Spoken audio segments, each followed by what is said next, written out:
नमस्कार। बुंदेलो हर बोलों के मुँह हमने सुनी कहानी थी, खूब लड़ी मर्दानी वह तो झांसी वाली रानी थी।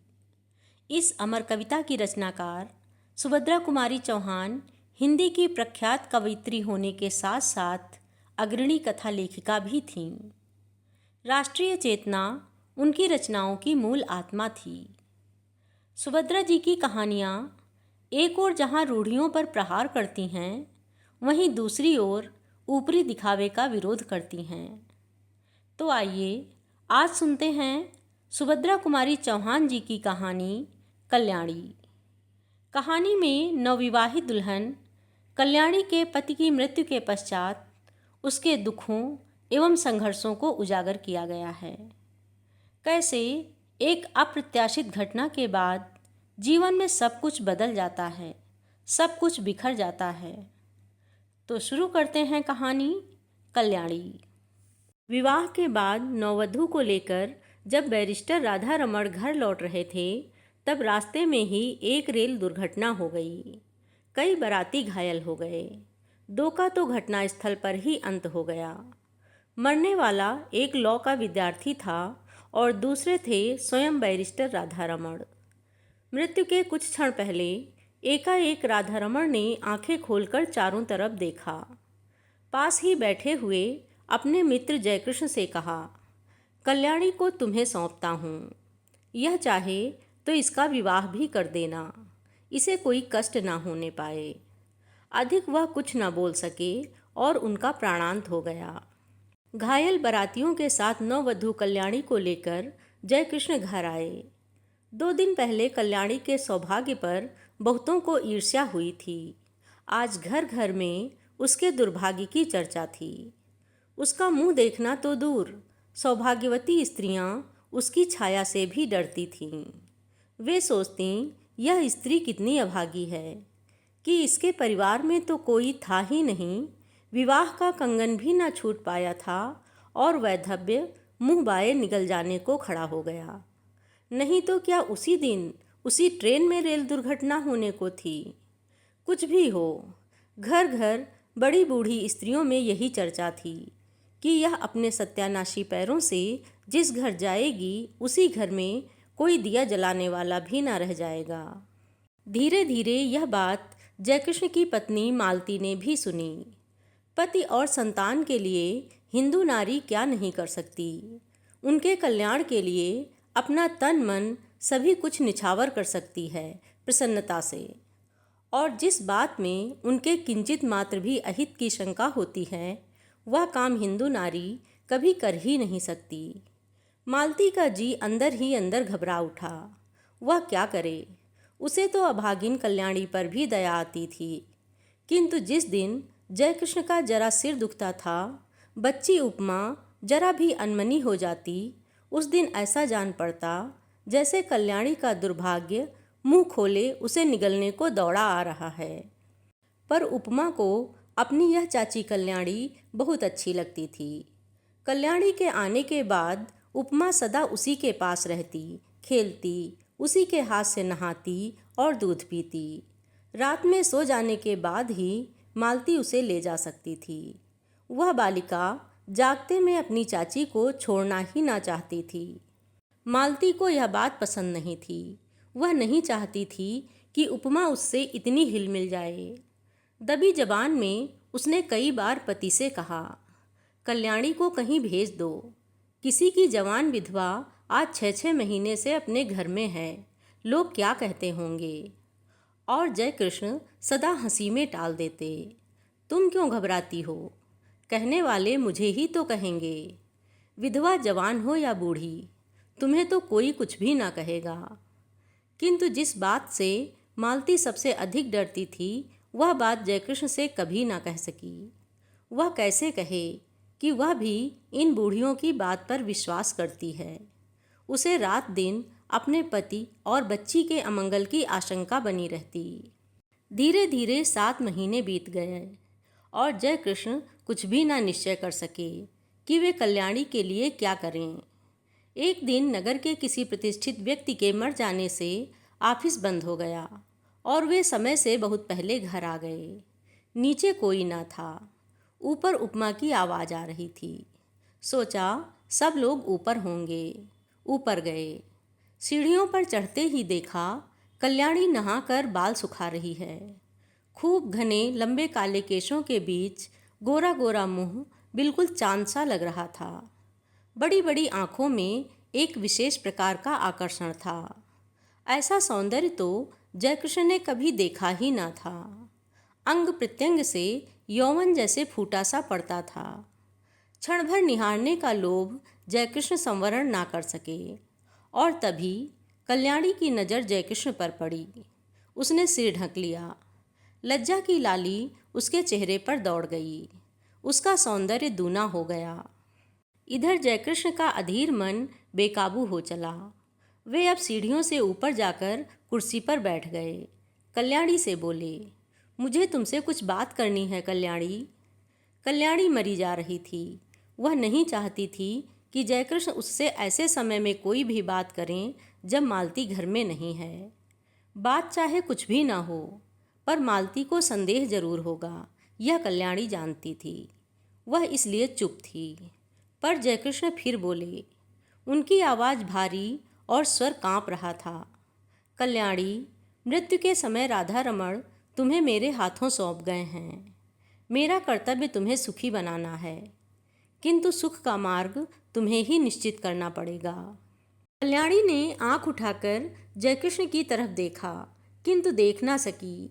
उनकी आंखों में उसने कुछ देखा।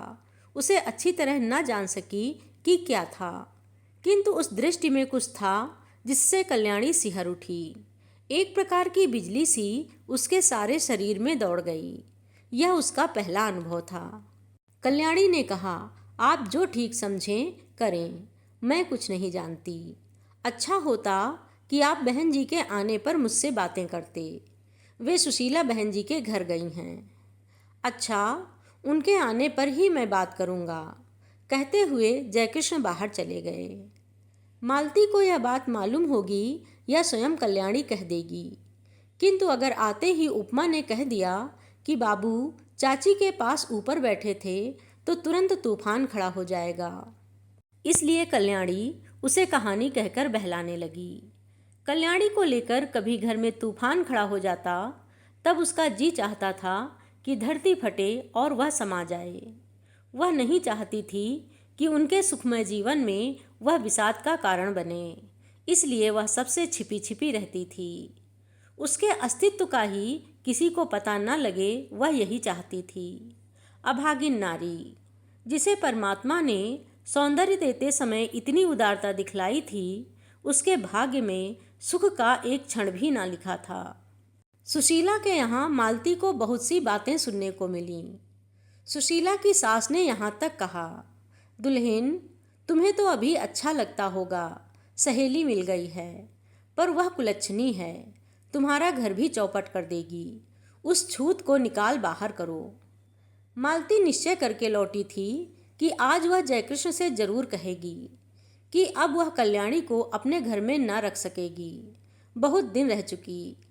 लौटते ही उसने देखा कि जयकृष्ण कमरे में लेटे अखबार पढ़ रहे हैं।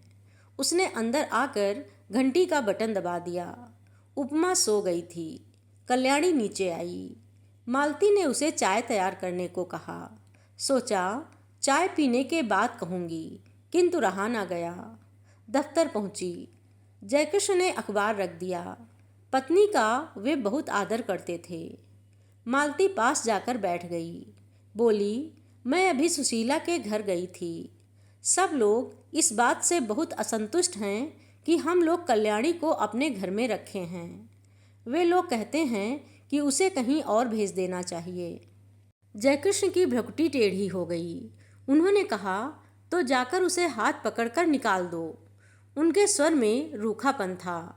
उन्होंने करवट बदल ली। मालती चुपचाप चली गई। उसने सोचा, जान पड़ता है कि यह जीवन भर के लिए यहाँ आई है।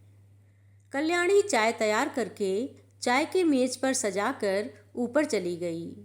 चाय पीते पीते जयकृष्ण ने पत्नी से कहा, जिसे ईश्वर ने ही कष्ट देने में कोई कसर नहीं की, उसे हम और क्या कष्ट दें। मरते समय राधा रमण उसे मेरे हाथों सौंप गए हैं। कुछ दिन और बीत जाने दो। 1 साल के बाद वह जो चाहेगी वही कर देंगे। पढ़ना चाहती है तो वहाँ भेज दूँगा। चाहेगी तो उसका पुनर्विवाह भी कर सकते हैं। पर वह मुझे या तुम्हारी बच्ची को खा नहीं सकती। बेफिक्र रहो। लोग कहते हैं बकने दो। दुनिया में हर किसी को प्रसन्न रखने की कोशिश करने वाला किसी को भी प्रसन्न नहीं रख सकता। मालती बोली, मैं यह नहीं कहती कि उसे आज ही कहीं भेज दो, पर 15 दिन बाद मुझे माँ के घर जाना पड़ेगा। मेरी भतीजी का ब्याह है। कल्याणी यहाँ अकेली रहेगी। जयकृष्ण बोले, अकेली क्यों रहेगी, उसे भी साथ ले जाना। मालती ने उत्तर दिया, साथ कैसे ले जाऊंगी? सगुन साइत के दिन लड़की पर इसकी छाया पड़ी तो? लोग तो बड़ी बूढ़ी विधवा की छाया से भी हल्दी चढ़ी लड़की को बचाते हैं। फिर जान ना पहचान, ऐसी स्त्री को जबरदस्ती उनका मेहमान क्यों बनाऊं? उन्हें अच्छा ना लगे तो? जयकृष्ण खींचकर बोले, तो फिर कल्याणी यहीं रहेगी। बुधिया की माँ को दिन भर रहने को कह देना, उसे कुछ और पैसे दे दिए जाएंगे। ना चाहते हुए भी आखिर एक दिन कल्याणी को घर में अकेली छोड़कर मालती को जाना पड़ा। जाते समय बुधिया की माँ को उसने अच्छी तरह समझा दिया कि बाबूजी को खाना वही परोसेगी। कल्याणी से भी कह दिया था वह बाबूजी से जैसे पर्दा करती है वैसे ही करती रहे, और बुधिया की माँ रात दिन यहीं रहे। मालती चली गई। अब जयकृष्ण प्रायः देर से जाते और जल्दी लौट आते। कभी कभी वे दफ्तर जाते ही नहीं। यह बात ध्यान देकर कल्याणी ने देखी।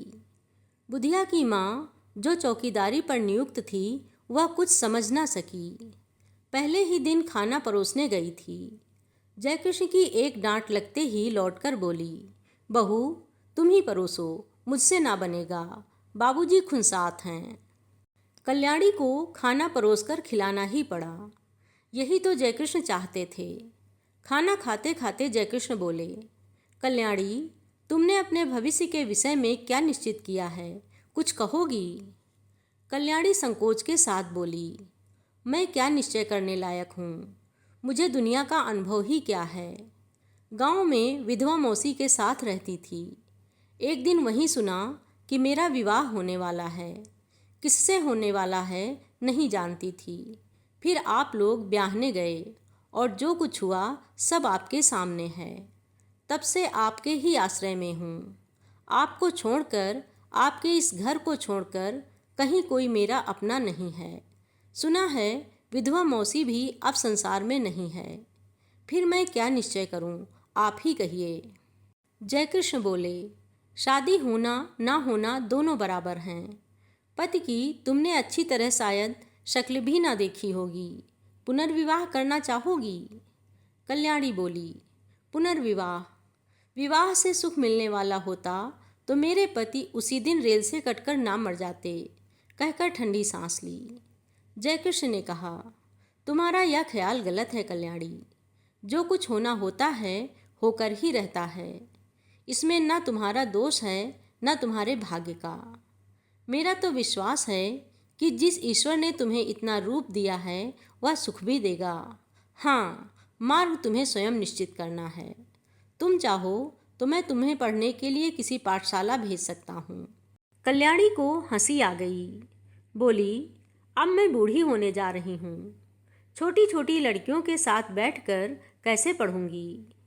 और पढ़ना आएगा भी मुझे? मैं तो निरी मूर्ख हूँ। यह हंसी ना थी, बिजली कौंध गई थी। जयकृष्ण ने कल्याणी को आज तक कभी हंसते ना देखा था। वे सिर से पैर तक सिहर उठे।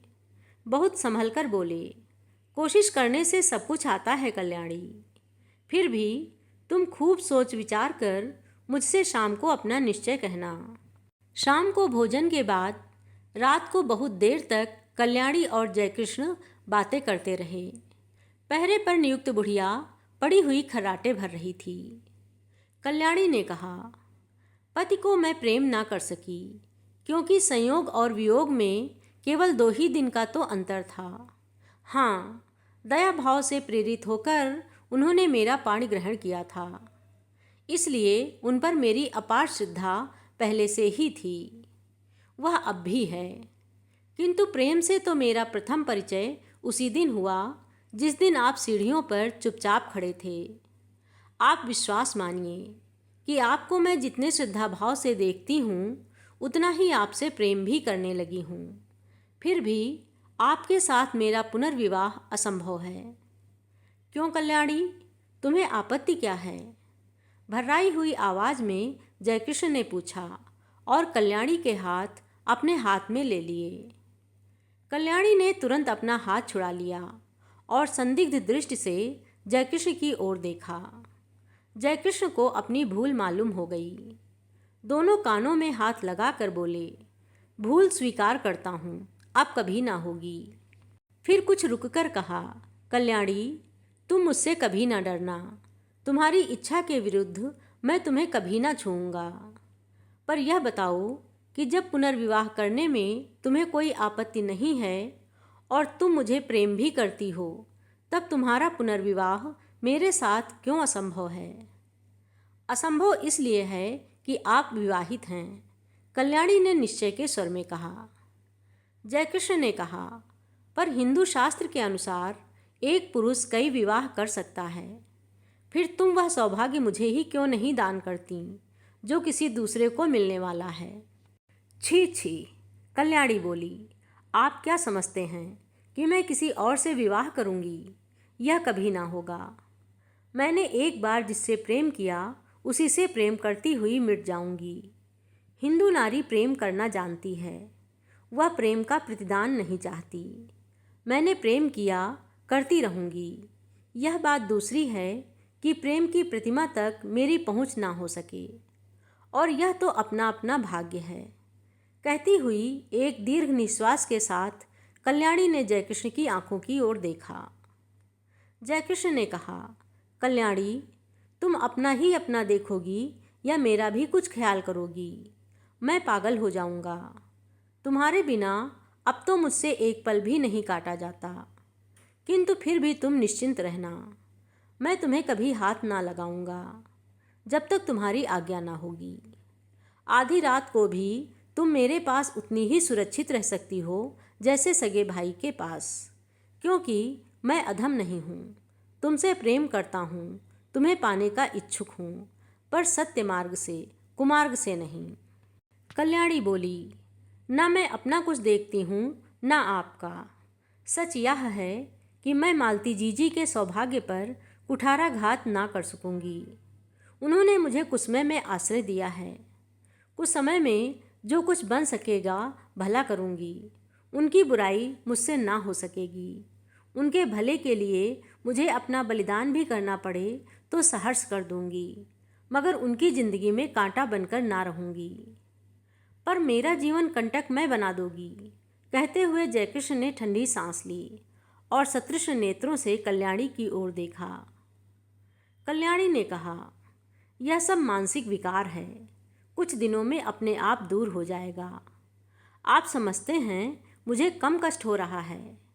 मैं नारी होकर भी सब कुछ सहने को तैयार हूँ। आप तो पुरुष हैं, कठिनाइयों से ये लड़ने के लिए ही आपका जीवन है। मैंने मालती जीजी को पत्र लिख दिया है, वे आती ही होंगी। उनके आते ही मैं आपसे विदा ले लूँगी। विदा से पहले एक भिक्षा मांगती हूँ, केवल आपके चरणों की धूली, और मैं कुछ नहीं चाहती। आप मेरे देवता हैं। जयकृष्ण के पैरों के नीचे से जैसे धरती खिसक गई हो।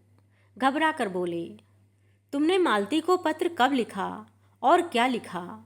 लिखने से पहले मुझसे पूछा क्यों नहीं? कल्याणी बोली, मैंने और कुछ नहीं लिखा, यही लिखा है कि उपमा के बिना बहुत बुरा लगता है, तुम जल्द से जल्द चली आओ। और लिखती भी क्या, किंतु आपके साथ मेरा अकेला रहना उचित नहीं। हम दोनों एक दूसरे से प्रेम करते हैं, न जाने किस दिन क्या हो जाए, और मैं नहीं चाहती कि हमारे बीच में कोई भी ऐसी बात हो जिसे कलंक का स्वरूप दिया जा सके। जो कुछ तुमने किया ठीक ही किया कल्याणी, सो जाओ, रात बहुत हो चुकी है। और उठते हुए कल्याणी ने झुककर जयकृष्ण के पैरों को माथे से लगा लिया। जयकृष्ण बहुत उद्विग्न थे। कल्याणी ने ऊपर जाकर दरवाजे बंद कर लिए। जयकृष्ण खाट पर पड़े करवटें बदलते रहे। उन्हें नींद ना आई। दूसरे ही दिन मालती दोपहर की ट्रेन से आ पहुंची। दफ्तर से लौटते ही जयकृष्ण ने देखा उपमा खेल रही है। रात भर सो न सकने के कारण उनका चेहरा उतरा हुआ था। मालती ने देखते ही पूछा, क्या तबीयत खराब थी? कैसे हो गए हो? जयकृष्ण ने कहा, कुछ नहीं, सिर में बहुत दर्द है। अज्ञात आशंका से मालती सिहर उठी। कल्याणी तो अभी है ना इस घर में? उसने पूछा। तुम तो अपनी बात के आगे किसी की भी नहीं सुनते।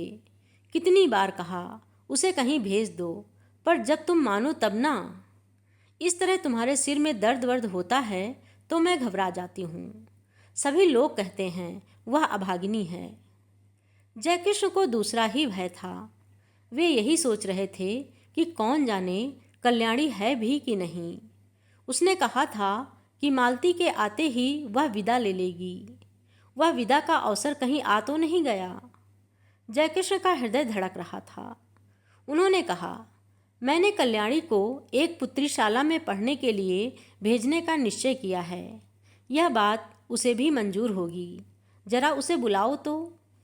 मालती को इस बात से बड़ी शांति मिली। कल्याणी यहाँ से चली जाए भर, कहीं भी जाए, इसकी चिंता उसे ना थी। उसने घंटी बजाई, पर कोई ऊपर से ना आया। तब उपमा को बुलाकर कहा, जा ऊपर से अपनी चाची को बुला ला। उपमा ने कहा, चाची ऊपर नहीं है। घबराकर मालती ने ऊपर नीचे सभी कमरे खोज डाले। कल्याणी का पता कहीं नहीं लगा। जयकृष्ण पागल की तरह दौड़कर ऊपर गए। कल्याणी के बिस्तर पर उसके गहनों की पेटी रखी थी। उसके नीचे एक पत्र लिखा था, जाती हूँ। अपनी उपस्थिति से आप लोगों को जो कष्ट दिया या मुझसे जो अपराध हुए उनके लिए क्षमा कीजिएगा। मेरी खोज ना कीजिएगा, व्यर्थ होगी। मेरे ये गहने उपमा के लिए हैं। अभागिनी कल्याणी। अभी आप सुन रहे थे सुभद्रा कुमारी चौहान जी की कहानी कल्याणी। कहानी में महिलाओं के सामाजिक बंधनों से मुक्ति एवं उनके आत्मत्याग को दर्शाया गया है। कहानी की नायिका कल्याणी नैतिकता को प्रेम से ऊपर रखती है और कर्तव्य एवं आत्मत्याग के द्वारा एक उन्नत आदर्श प्रस्तुत करती है। कहानी आपको अच्छी लगी हो तो लाइक कीजिए, शेयर कीजिए और सुंदर साहित्यिक कहानियों को सुनते रहने के लिए चैनल को सब्सक्राइब अवश्य कर लीजिए। धन्यवाद।